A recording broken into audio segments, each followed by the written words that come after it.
Right sir. అందరికీ నమస్తే అండి. నేను వికారాబాద్ టౌన్ ఇన్స్పెక్టర్ని. ఈరోజు 11వ తారీఖు రోజు సెకండ్ ఆర్డినరీ ఎలక్షన్స్కు సంబంధించి మార్నింగ్ 7 నుండి ఈవినింగ్ 5 దాకా ఎలక్షన్లు జరుగుతున్నట్టు మీ అందరికీ తెలుసు. అయితే మేము ఈ వికారాబాద్ పట్టణంలో ఉన్నటువంటి 34 వాళ్ళకు సంబంధించి ప్రస్తుతం 32 వాళ్ళకి ఎలక్షన్ జరుగుతుండగా మేము మా సిబ్బందినే కాకుండా బయట నుంచి వేరే సిబ్బంది తీసుకొచ్చి ఎలాంటి ఇష్యూస్ కాకుండా ఉండేందుకు కట్టుదిట్టమైన ప్రయత్నాలు చేస్తూ ఉన్నాం. అదేవిధంగా ఎలక్షన్స్ కూడా సాఫీగా జరుగుతూ ఉన్నాయి. దయచేసి మీరు ఎవరు అపోహలు పొందొద్దండి.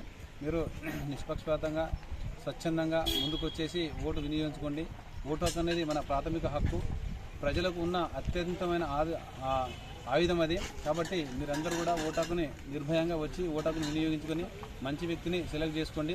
ఎవరికి ఇక్కడ అనుమానం ఉన్నా దయచేసి డైలాండ్ కానీ లేదంటే లోకల్ పోలీస్ ఫోన్ చేసినట్టయితే మేము అక్కడికి వచ్చి మీకు 100% సాయం చేయడానికి శాయశక్తుల ప్రయత్నం చేస్తూ ఉన్నాం. ఇందులో కొన్ని సమస్యాత్మకమైనటువంటి బూతులు ఉన్నాయి. అక్కడ మా ఫోర్స్ని, ఆర్మడ్ ఫోర్స్ని, అదేవిధంగా ప్రత్యేక దళాలని అక్కడ దింపి మీకు ఎలాంటి ఇబ్బందులు కలగకుండా మేము పోలీస్ పరంగా, చట్టపరంగా అన్ని రకాలైనటువంటి బాధ్యత నిర్వహిస్తూ ఉన్నాం. కాబట్టి దయచేసి ఓటర్లందరూ కూడా, ముఖ్యంగా యువత అందరూ కూడా ఓటు హక్కు అనేది గతంలో చూసుకుంటే ఒక పండుగలాగా ఉండేది. కానీ రాను అది ఓటు హక్కు బాగా పడిపోవడం చాలా బాధాకరంగా అనిపిస్తుంది. కాబట్టి యువత అందరూ కూడా పెద్ద ఎత్తున వచ్చేసి ఇది రానున్న రోజులు మీరు ఇచ్చే సంకేతం. ఇది ఓటు హక్కు మన ప్రాథమిక అనేది తెలుసుకొని మీరందరూ కూడా ముందుకు వచ్చి ఓటు హక్కును వినియోగించుకొని ఎక్కువ మొత్తంలో పోలింగ్ అయ్యే విధంగా చేసుకోండి. మీకు ఎలాంటి ఇబ్బందులు ఉన్నా దయచేసి మాకు డైల్ 100 కానీ లేదంటే మాకు వచ్చి కలిసినట్టయితే మేము ఖచ్చితంగా మీకు ప్రశాంతంగా ఓటింగ్ జరగడం సహకరిస్తాం. Thank you. మన దగ్గర సమస్యాత్మక పోలింగ్ స్టేషన్లు 10 ఉన్నాయి. వాటికి అదనపు బలగాలను కూడా అక్కడ ఉన్నాయి. ప్రస్తుతం అయితే అక్కడ ఎలాంటి లేవు.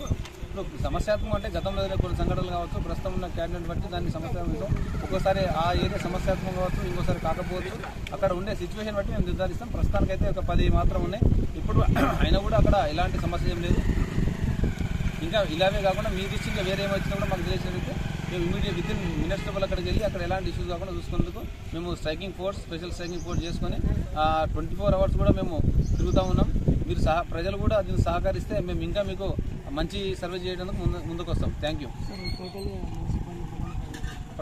మొత్తం మన దగ్గర మొత్తం 190 మంది సిబ్బంది, మా పోలీస్ స్టేషన్ కాకుండా డిస్ట్రిక్ట్లో ఉన్నటువంటి అందరు పోలీసు అందరూ కూడా సుమారు 200 మంది దాకా ఈ బందోబస్తుకు ఏర్పాటు చేయడం జరిగింది.